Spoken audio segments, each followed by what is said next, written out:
Assalamualaikum warahmatullahi wabarakatuh. Izin Pak Humayni, perkenalkan nama saya Ilya Sandika dengan NIM 220401070205. Saya merupakan mahasiswa semester 1 program studi informatika dari kelas IT 203. Izinkan saya untuk membuat video presentasi mengenai high order thinking skills dan low order thinking skill dalam berpikir kritis, ilmiah, dan sistematis. Baik, yang pertama, apa itu high order thinking dan low order thinking skills? Low order thinking skills adalah kemampuan berpikir tingkat rendah yang melibatkan kemampuan mengingat, memahami, dan menerapkan. Kemampuan ini penting dalam pendidikan karena membantu dalam memahami konsep dasar dan membangun fondasi pengetahuan yang kuat. Selanjutnya, high order thinking skill adalah kemampuan berpikir tingkat tinggi yang melibatkan kemampuan analisis, sintesis, dan evaluasi. Ditambah lagi pada era digital yang terus berkembang, kemampuan berpikir tingkat tinggi semakin menjadi penting karena teknologi terus maju dan membutuhkan pemikiran yang lebih kompleks. Dengan memiliki kemampuan high order thinking skills, kita dapat mengembangkan solusi kreatif, mengambil keputusan tepat, dan beradaptasi dengan perubahan yang cepat. Setelah mengetahui tentang high order thinking dan lower order thinking skills, selanjutnya, apa itu berpikir kritis, ilmiah, dan sistematis? Berpikir kritis adalah kemampuan untuk berpikir secara rasional dan logis dalam menghadapi suatu masalah atau situasi. Berpikir kritis juga untuk memastikan keputusan berdasarkan fakta, bukan emosi atau hanya pendapat belaka, pada saat mengidentifikasi akan masalah dan mencari solusi yang efektif. Sama seperti high order thinking skills, berpikir kritis melibatkan kemampuan untuk menganalisis, mengevaluasi, dan menyintesis informasi untuk mencari kesimpulan yang tepat. Kemampuan ini sangat penting dalam kehidupan sehari-hari, terutama dalam menghadapi tantangan yang kompleks dan membutuhkan solusi yang kreatif.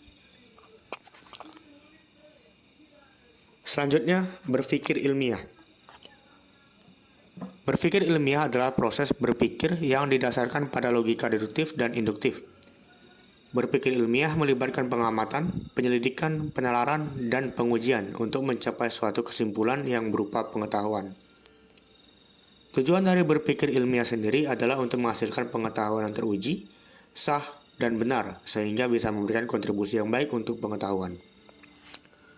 Kemudian, apa itu berpikir sistematis? Berpikir sistematis adalah kemampuan berpikir berdasarkan urutan, tahapan, perencanaan yang tepat, efektif, dan efisien. Berpikir sistematis melibatkan pengamatan, penyelidikan, penalaran, dan pengujian untuk mencapai suatu kesimpulan teratur, logis, dan mudah dimengerti.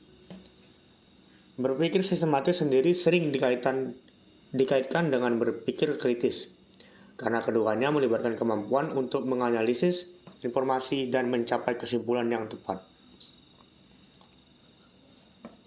Setelah mengetahui cara berpikir kritis, berpikir ilmiah, dan berpikir sistematis, selanjutnya adalah pengaplikasiannya. Sebenarnya banyak contoh yang bisa diterapkan dengan ketika cara berpikir ini. Di sini saya mengambil contoh dalam hal pengambilan keputusan finansial. Dalam berpikir kritis, membandingkan berbagai pilihan investasi, mengevaluasi risiko dan potensi keuntungan, serta mempertimbangkan konsekuensi jangka panjang sebelum mengambil keputusan finansial adalah hal yang tepat dilakukan pada saat berpikir kritis.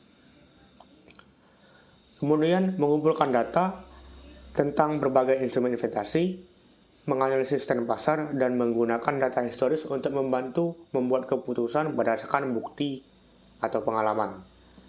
Hal ini merupakan salah satu contoh cara berpikir ilmiah. Kemudian terakhir, berpikir sistematis, yaitu merencanakan anggaran bulanan, memprioritaskan pengeluaran, dan mencari cara untuk mengelola keuangan secara efisien. Baik, mungkin itu saja yang bisa saya sampaikan. Berikut saya tampilkan daftar referensi ketika saya membuat presentasi ini. Lebih dan kurang saya mohon maaf. Terima kasih kepada Bapak Humayni karena telah membimbing saya dalam 1 semester ini. Wassalamualaikum warahmatullahi wabarakatuh.